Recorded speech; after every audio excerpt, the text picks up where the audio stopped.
من گفتگوی زیاتر دەکەم لە بارەی نەبوونی خزمەتگوزاریەکان لە پارێزگای میسان. بەڕێز ناسر تەیب چالاکوانی مەدەنی ڕاستەوخۆ لە میسان لەگەڵمانە. بەڕێز ناسر، زۆر سپاس کە میوانی کوردستان 24 بێگومان گوێت لێ بوو کە ئێمە باسی نەبوونی خزمەتگوزاریەکانمان کرد. بۆچی ئەم پارێزگایە هێندە فرامۆش کراوە؟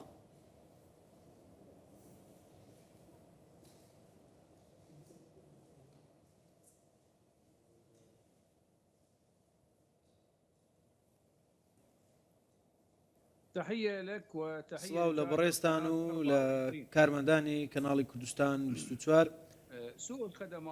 خراپی خزمەتگوزاری لە پارێزگای مەیسان بەهۆی نەبوونی پارەدارکردنی ئەو پارێزگایە نزیکەی 2 ساڵە پارەدار نەکراوە. بودجەی ساڵی 2024 2025 بۆ دابین نەکراوە. ئەمە کاریگەریەکی نەرێنی هەبووە لەبارەی کەرتی خزمەتگوزاری لەو پارێزگایەدا. ئەی بودجەی پارێزگاکە چی بەسەر هاتووە، بۆ کوێ چووە؟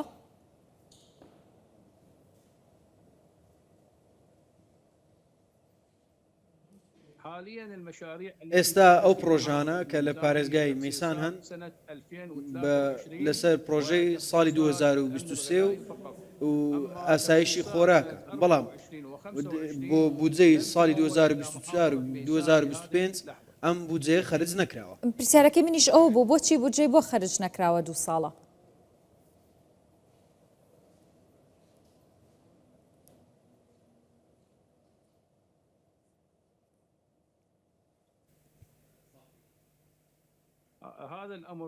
ئەم باباتە سەبارەت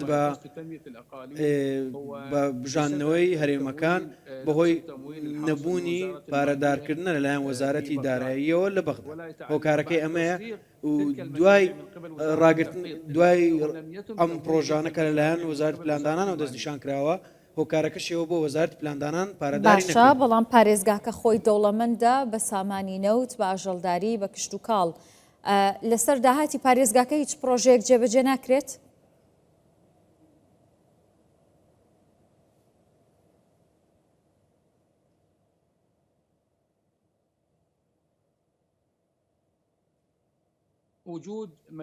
بوونی پرۆژە، چەندین پرۆژە لە پارێزگای میسان لە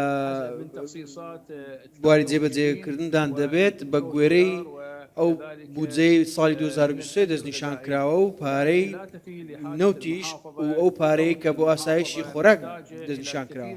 بەڵام ئەو پارێزگایە پێویستی بە چەندین پرۆژەی خزمەتگوزاری هەیە لە کەرتی ئاوەڕۆ ئاو و ڕێگاوبان و چەندین پرد و هەروەها چەند بابەتێکی دیکە وەکو کەرتی تەندروستی کە لەلایەن حکوومەتی خۆجێیەوە پشتیوانی لێ دەکرێت. باشە، باسمان لەوە کرد کە چەند پرۆژەیەکەن ئێستا کارکردن تیاندا ڕاوەستاوە. بۆچی پرۆژەکان تەواو ناکرێن؟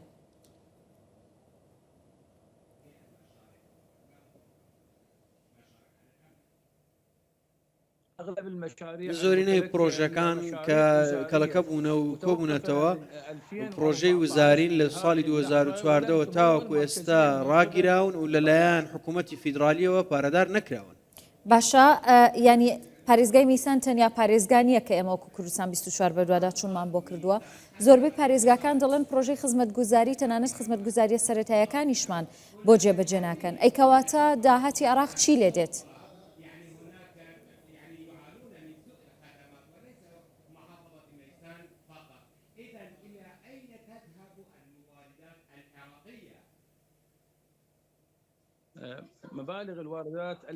پارەی ئەو داهاتە کە بۆ پارێزگای میسانە بۆ کاروباری پارێزگاکە خەرج ناکرێت.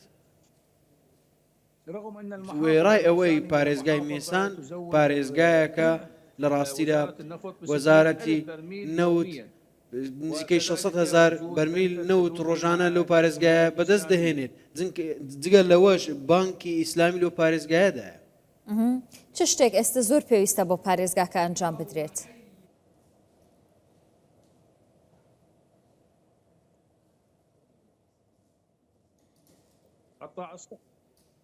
کەرتی تەندروستی چەندین نەخۆشی بڵاو بووەتەوە، وەکو پەککەوتنی گورچیلە نزیکەی 7,700 کەس لەو پارێزگای تووشی شێرپەنجەش بوون. باشە ئێوە گلەی یەکەن هاوڵاتیان گلەی یەکەن بەڵام ئیداری خۆجێی پارێزگاکەش گلەی دەکات ینی ئێوە نیگەرانی و داواکاریەکانی خۆتان گەیاندووەتە سەر و حکوومەتی ناوەند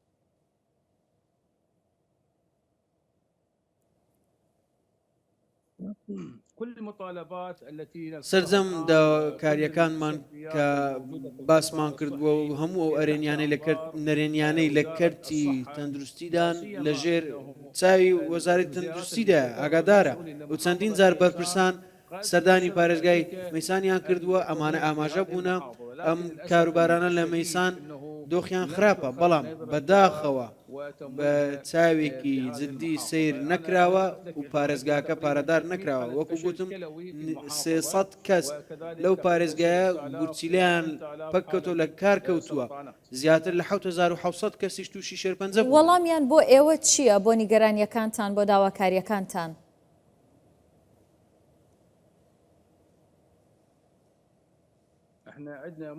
ئێمە کێشەیەکمانەیە لە ڕاستیدا لە حکوومەتی فیدرالیدا چونکە تاوەکو ئێستا هیچ جەدوەلێکی بودجە دەستنیشان نەکراوە کێشەی پارەدارکردنمان هەیە چ لەسەر ئاستی پرۆژەکان بێت یاخود لەسەر کەرتی دیکە بێت و هەروەها لە کەرتی وەبەرهێنانیش دە کێشەمان هەیە. زۆر سپاس دەکەم بەڕێز ناسر تایب چالاکوانی مەدەنی لە میسان لەگەڵمان بووی سپاس.